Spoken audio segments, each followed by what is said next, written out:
Hello friends, welcome to smile talk paramedical channel. Friends ನೋಡಿ, ಈಗಾಗಲೇ first round ಏನು ಒಂದು ಕೌನ್ಸಿಲಿಂಗ್ ಪ್ರಕ್ರಿಯೆ ಇದೆ ಕೆ ಇದವ್ರದ್ದು. ಸ್ಪೆಷಲಿ ನಮ್ಮ BSc nursing, BPT, allied science ವಿದ್ಯಾರ್ಥಿಗಳು ಚಾಯ್ಸ್ 2 ಮತ್ತು ಚಾಯ್ಸ್ 3ಗಳನ್ನು ಮಾಡ್ಕೊಂಡು ಬಿಟ್ಟಿದ್ದೀರಿ. ಅಂಥವ್ರುಗಳಿಗೆ ಸೆಕೆಂಡ್ ರೌಂಡ್ ಕೌನ್ಸಿಲಿಂಗನ್ನು ಆರಂಭ. ಸೊ ಈಗಾಗಲೇ ಅದಕ್ಕೆ ಸಂಬಂಧಿಸಿದಂತಹ ಒಂದು ಪೂರ್ವ ತಯಾರಿಯನ್ನು ಕೂಡ ಮಾಡ್ಕೊತಾ ಇದ್ದಾರೆ ಕೆ ಇದವರು.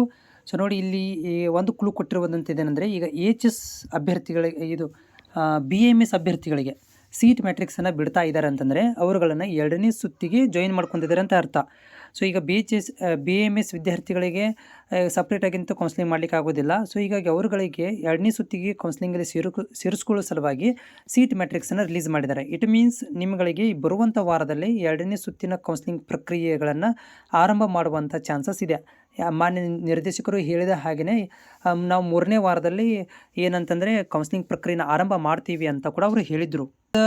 ಕೀದವರು ಕೂಡ ಈಗ ಒಂದು ಬರುವಂಥ ವಾರಗಳಲ್ಲಿ ನಿಮ್ಮಗಳಿಗೆ 2ನೇ ಸುತ್ತಿನ ಕೌನ್ಸಿಲಿಂಗಿಗೆ ಸಂಬಂಧಂತಹ ಒಂದು ಸ್ಕೆಡ್ಯೂಲನ್ನು ರಿಲೀಸ್ ಮಾಡ್ತಾರೆ.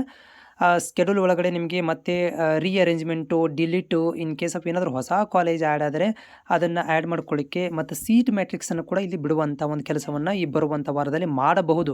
ಯಾಕಂತಂದರೆ ಇಲ್ಲಿ ಫಿಕ್ಸ್ಡ್ ದಿನಾಂಕವಂತೂ ಘೋಷಣೆ ಇನ್ನೂವರೆಗೆ ಮಾಡಿಲ್ಲ.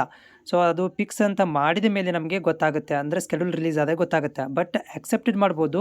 ಆಮೇಲೆ ಮಾನ್ಯ ನಿರ್ದೇಶಕರು ಕೂಡ ಹೇಳುವಂತೆ ಏನಪ್ಪ ಅಂದರೆ ಈ ಬರುವಂಥ ವಾರಗಳಲ್ಲಿ ನಿಮಗೆ ಸೀಟ್ ಮ್ಯಾಟ್ರಿಕ್ಸ್ ಇರ್ಬೋದು, ಆಮೇಲೆ ಸ್ಕೆಡ್ಯೂಲ್ಗಳು ಇರ್ಬೋದು, ಆಮೇಲೆ ಅದಕ್ಕೆ ಸಂಬಂಧಪಟ್ಟಂಥ ಗೈಡ್ಲೈನ್ಸ್ಗಳನ್ನು ರಿಲೀಸ್ ಮಾಡುವಂಥ ಕೆಲಸವನ್ನು ಆಗುತ್ತೆ.